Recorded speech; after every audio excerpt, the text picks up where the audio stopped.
Selamat petang, salam sejahtera. Berita hari ini daripada Malaysia kini terkini untuk Anda. Menteri Kewangan, jangan simpan duit, beri kepada Sabah. PAU 2021, Ketua UMNO Putatan Jeffrey Noor Mohamad menggesa kerajaan untuk tidak lagi melengah-lengahkan peruntukan kepada Sabah agar usaha memajukan negeri itu tidak lagi tertangguh. Berucap membahaskan ucapan dasar Presiden UMNO Ahmad Zahid Hamidi dalam persidangan Agung UMNO hari ini, Jeffrey mengemukakan permohonan itu kepada Perdana Menteri Ismail Sabri Yaakob yang juga naib Presiden Parti serta Menteri UMNO yang lain. Dia juga menggesa Menteri Kewangan Tengku Zafrul Abdul Aziz yang bukan anggota UMNO dan dilantik ke dalam kabinet ketika pentadbiran Muhyiddin Yassin untuk tidak melengah-lengahkan dan menyimpan duit. Dia membandingkan keadaan Sabah dengan dua negeri yang baru saja melalui pilihan raya baru-baru ini, yaitu Melaka dan Johor. Katanya infrastruktur utama yaitu jalan raya, bekalan air dan elektrik tidak menjadi isu ketika kempen di dua negeri itu.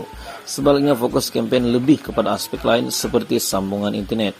Ia juga berbeza dengan Sabah, katanya lagi, walaupun kaya dengan sumber tetapi masih dibelenggu tiga masalah utama itu dan ia harus diselesaikan menjelang pilihan raya umum ke-15. Kami di Sabah masih lagi cerita tentang jalan yang berlubang, tentang bekalan air dan elektrik yang dicatu. Sepenggal beberapa kali sahaja dapat air, seminggu mungkin 2-3 kali saja dapat air. Asas untuk kemajuan sebuah ekonomi di Sabah ini mesti dibaiki ketiga-tiga ini, jalan raya, elektrik, dan air yang bersih. Selamat petang, salam sejahtera. Berita hari ini daripada Malaysia kini terkini untuk Anda. Menteri Kewangan, jangan simpan duit, beri kepada Sabah. PAU 2021, Ketua UMNO Putatan Jeffrey Noor Mohamad menggesa kerajaan untuk tidak lagi melengah-lengahkan peruntukan kepada Sabah agar usaha memajukan negeri itu tidak lagi tertangguh. Berucap membahaskan ucapan dasar Presiden UMNO Ahmad Zahid Hamidi dalam persidangan Agung UMNO hari ini, Jeffrey mengemukakan permohonan itu kepada Perdana Menteri Ismail Sabri Yaakob yang juga naib Presiden Parti serta Menteri UMNO yang lain. Dia juga menggesa Menteri Kewangan Tengku Zafrul Abdul Aziz yang bukan anggota UMNO dan dilantik ke dalam kabinet ketika pentadbiran Muhyiddin Yassin untuk tidak melengah-lengahkan dan menyimpan duit. Dia membandingkan keadaan Sabah dengan dua negeri yang baru saja melalui pilihan raya baru-baru ini, yaitu Melaka dan Johor.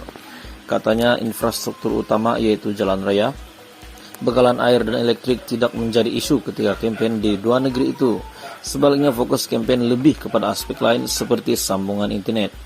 Ia juga berbeza dengan Sabah, katanya lagi, walaupun kaya dengan sumber tetapi masih dibelenggu tiga masalah utama itu dan ia harus diselesaikan menjelang pilihan raya umum ke-15. Kami di Sabah masih lagi cerita tentang jalan yang berlubang, tentang bekalan air dan elektrik yang dicatu. Sepenggal beberapa kali sahaja dapat air, seminggu mungkin 2-3 kali saja dapat air. Asas untuk kemajuan sebuah ekonomi di Sabah ini mesti dibaiki ketiga-tiga ini, jalan raya, elektrik, dan air yang bersih.